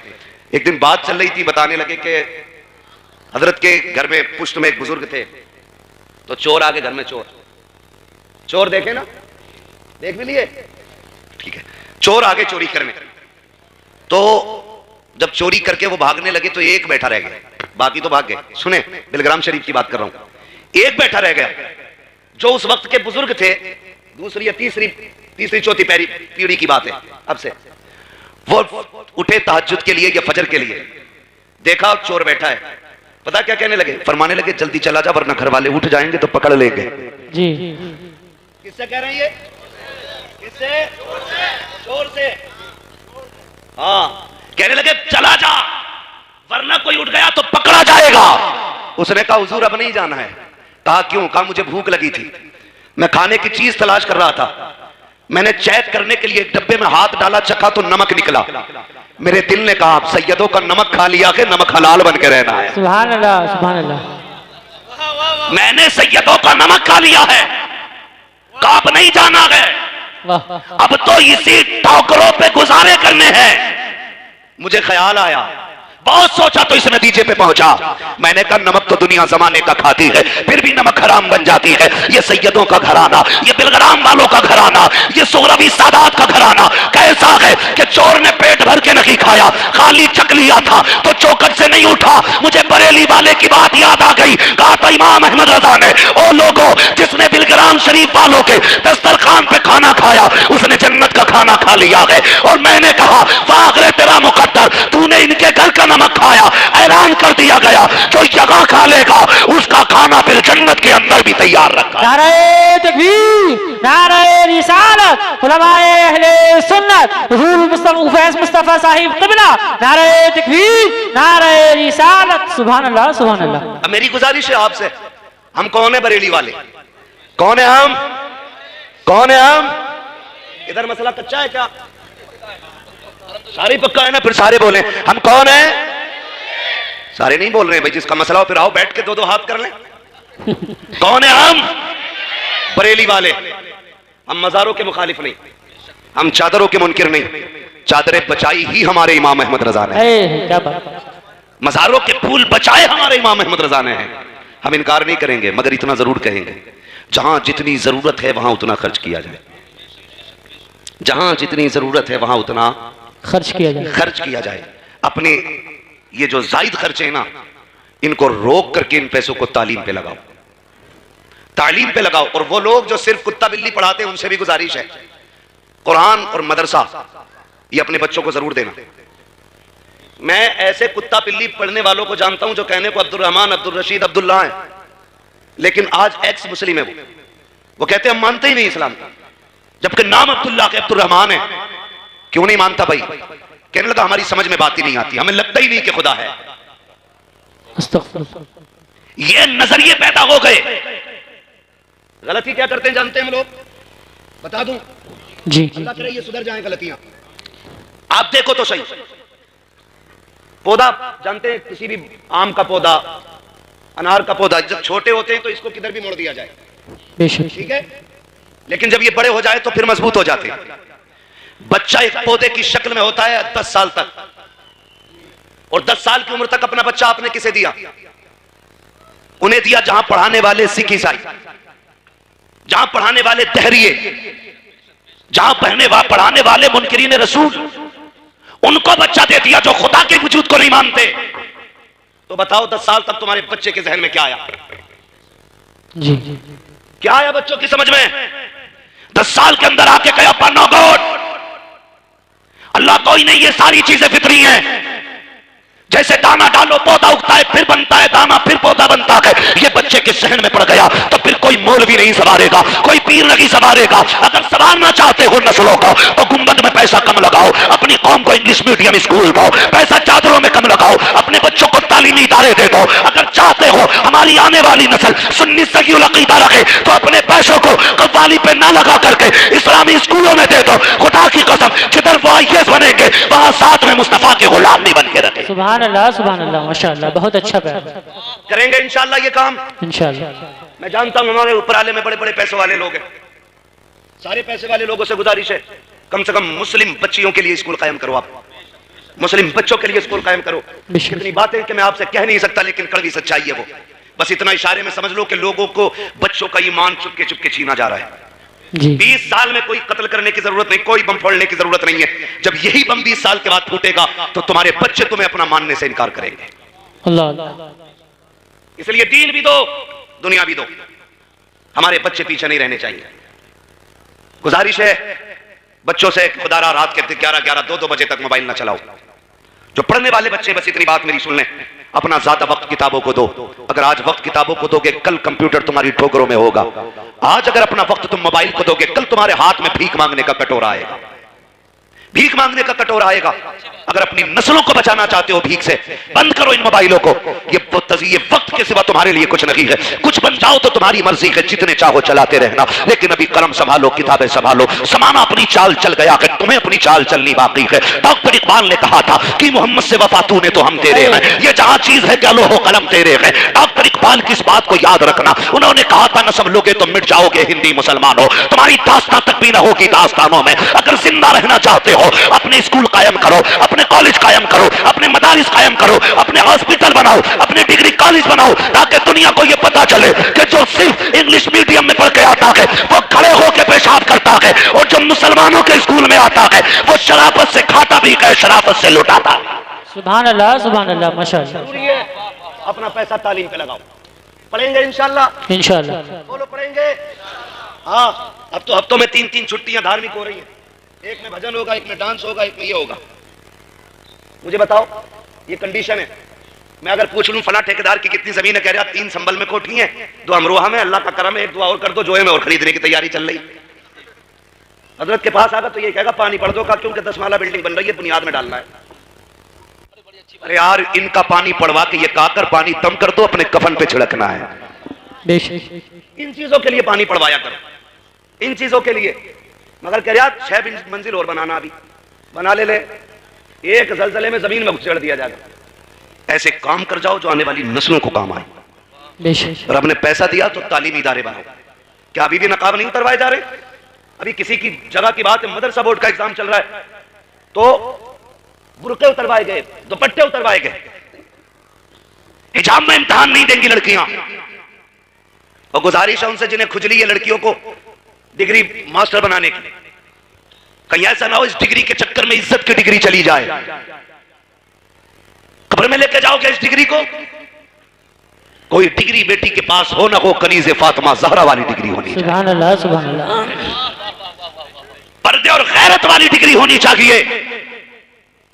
दुनिया ने बात कही कि वो जिन्हें अल्लाह अकबर कहा था वो देवबंदी थी, वो वहाबी थी, अहले हदीस थी। हमें यही पड़ जाता जरा सी बात पे आकर के। मेरा कोई समझौता नहीं किसी बदमज़हब से, और मसलक के हवाले से हम किसी से कोई समझौता नहीं कर सकते, इसलिए कि जान है इश्क़ मुस्तफा। रोज वज़ू करे खुदा, जिसको हो दर्द का मजा नाज़े दवा उठाए। सुभान अल्लाह सुभान अल्लाह। लेकिन सवाल यह है कम से कम उस बच्ची को इतनी गैरत तो थी, उसने सैकड़ों कुत्तों के बीच में अल्लाह की वहदानियत का ऐलान किया था। सुभान अल्लाह। मैं ये चाहता हूं, एक ने मुझसे कहा कि ये जितनी भाग रही है ना होटलों में गैर मुस्लिमों के साथ, सारी नकाब वाली है। मैंने कहा फोटो देखा कर, ये बेगैरतों ने उस दिन नकाब ओढ़ रखा होता है। जी अगर इन्होंने हमेशा नकाब पहना होता तो ये दिन ना आते। बेशक। पता चला नकाब वो चीज है जो बिगड़े हुओं की भी इज्जत बचाता है। बेशक। आपसे मेरी गुजारिश है, अपनी बेटियों को हया की तालीम दो, दीन सिखाओ, कनीज़े फातिमा ज़हरा बनाओ, इसलिए कि जब ये कब्र में जाएंगी भले MBBS की डिग्री काम आए ना आए, इश्क़ रसूल की डिग्री जरूर काम आनी है। सुभान अल्लाह। पढ़ा लें बच्चियों को, दीन सिखाएं, बाहया बनाएं, बागैरत बनाएं, इसलिए कि जब जमीन अच्छी होती है तो फसल अच्छी होती है, माँ अच्छी होती है तो नस्ल अच्छी होती है। सुभान अल्लाह। बाप 1% बिगड़ा हुआ भी है तो चलेगा। क्यों? इसलिए कि परवरिश बच्चों की बाप नहीं करता है, मां करती है। जी और बच्चों का रुझान भी ज्यादातर मां की तरफ होता है, मां की तरफ होता है। तो मां ऐसी हो जैसी मां फरीद की है, मां ऐसी हो जैसी मां अब्दुल कादिर जिलानी की है, बेशक मां ऐसी लेके आओ जैसी मां इमाम अहमद रजा की मां है। ऐसी मां होनी चाहिए जैसी मुफ्ती आजम की मां है, ऐसी मां होनी चाहिए जैसी ताजुश शरिया की मां है। खुदा की कसम मां ऐसी लेके आओ जैसी उवैस मुस्तफा वास्ती की मां। सुभान अल्लाह सुभान अल्लाह। और बेटा भी उवैस मुस्तफा जैसा होना चाहिए। आई है हैं 4 आदमी हाथ चूम लेना तो फिर अम्मा कुछ भाव थोड़ी दे रहा, कह रहा बैठी रहे, लोग खड़े बाहर, तेरे चक्कर में मैं सैकड़ों लोगों की बात टाल दूं। मगर मैंने इन्हें देखा, ये जलसे में नहीं आया क्यों? का मां बीमार है। खुदा की कसम ये कहते हैं सारी इज्जतें अपनी जगह है, मां की खिदमतें अपनी जगह है। सुभान अल्लाह सुभान अल्लाह। मां की खिदमतें अपनी जगह है और ये मां की दुआओं और एहसानात खुदा की कसम हमें जमीन से उठा के आसमान तक पहुंचा देते। सुभान अपने उलमा की इज्जत करें। अभी वक्त है, अपनी बस्तियों का रहनुमा, अपना गाइडर अपने उलमा को बनाइए। आप हर बस्ती में एक तंजीम तश्कील दें और उसमें एक आलिम को जिम्मेदार बनाएं और पूरी बस्ती उसकी एक आवाज पे तैयार रहा करे। और कोई भी काम ऐसा ना हो जिसको देख के लोग ये कहें ये मुसलमान है। हर काम इतनी शराफत से होना चाहिए, दुनिया देख के कहे इतने जुल्म के बावजूद भी इतने साबिर हैं। अगर राय वाले ऐसे हैं तो करबला वाले कैसे रखे होंगे। सुभान अल्लाह। इसलिए कि तुम्हारे कैरेक्टर को देख के लोग इस्लाम का अंदाजा लगाते हैं। हम मस्जिदों से ज्योति चुरा लाते हैं, फिर मौलाना सनात ऐलान करते हैं कोई जूते ले गया हो तो दे जाए। तो लोग सोचते हैं अगर मस्जिदों का ये हाल है तो इनके घरों का हाल क्या होगा। अल्लाह अल्लाह। समझ रहे हैं बात? ये हालात है। जबकि जूती इतनी अच्छी चीज है, पैर डालो अंधे को बता देती है तेरी नहीं है। एक तो जूती ले गया इमाम साहब की चुरा के, नाम नहीं बताऊंगा इमाम कौन था, मुक्तदी कौन था, मैं जानता हूं। 3 दिन बाद लेके आया। मैंने कहा आज पता चला? कहने लगा हाँ आज देखी थी। फिर पता चला कि ये ससुराल गया था पहन के नई चप्पल। ये हमारी कंडीशन है। ओ भाई गुलाम मुस्तफा बन जाइए। 1 करोड़ की चीज भी पड़ी है तो छोड़ दो, इसलिए कि हमारे गुजारे हराम के टुकड़ों पे नहीं हलाल के टुकड़ों पे होते हैं। और आशिकों का एक ही ऐलान रहता है, तेरे टुकड़ों पे पले गैर की ठोकर पे न डाल, खिड़कियां खाए कहां छोड़ के सदका तेरा। यही ऐलान रहता है, खाते के तेरे दर का, पीते के तेरे दर का, पानी के तेरा पानी, दाना है तेरा। सुभान अल्लाह सुभान तो अल्लाह। अपने उलमा को अपना रहनुमा बनाए, अपना गाइडर बनाए, अपना पेशरो बनाए, अपना मुक्तदा बनाए और इन्हीं की इज्जत करें। वरना अगर मैं सियासत पे बात करूं लोग कहेंगे मौलवी ने कोई पार्टी अटेंड कर ली दिखे। ये वोट लेने के लिए तो सबके अब्बा बन जाते हैं, जब मुसीबत में कौम आती है तो सबसे बड़े जाल में यही बंद होते हैं नालायक। उस वक्त सारी नेता नगरी खत्म, डूबे कौम खुद, लूटो तुम। उसके साथ खड़े हो जो उम्मत के साथ खड़ा है। सुभान अल्लाह। और उलमा उम्मत के साथ हमेशा खड़े रहते हैं। इसलिए आप अपने उलमा के ताबे रहें, उलमा की इज्जत करें, बच्चों को आलिम बनाएं, हाफिज बनाएं, कारी बनाएं और हाँ तजवीद को फरोग ज्यादा से ज्यादा दिया जाए। इसका सबसे बड़ा फुकदान है। जिन मदारिस में तजवीद पढ़ाई भी जा रही है ना, तो रस्मन राके पुर और बारी पढ़ने के कायदे सारे याद नहीं है और मुजव्विदुल कुर्रा, ये हालात है। तजवीद फर्ज है, फर्ज, इस पे ज्यादा से ज्यादा जोर दिया जाए। और तजवीद वो फन है जिसे मुस्तफा ने खुद भेजा है हिंदुस्तान में, खुद भेजा है। कभी वक्त होगा तो इंशाअल्लाह इस पे बात होगी। अल्लाह हमारी नस्लों को कुरान पढ़ने की, कुरान समझने की तौफीक अता फरमाए। आमीन। सरकार का हुक्म हो चुका था मौलाना 20 मिनट बात करो, इससे आगे के लिए तो फिर अब कोई भी हुक्म देगा तो फिर सुन्नी तो है नहीं, क्योंकि जब बहुत बड़ों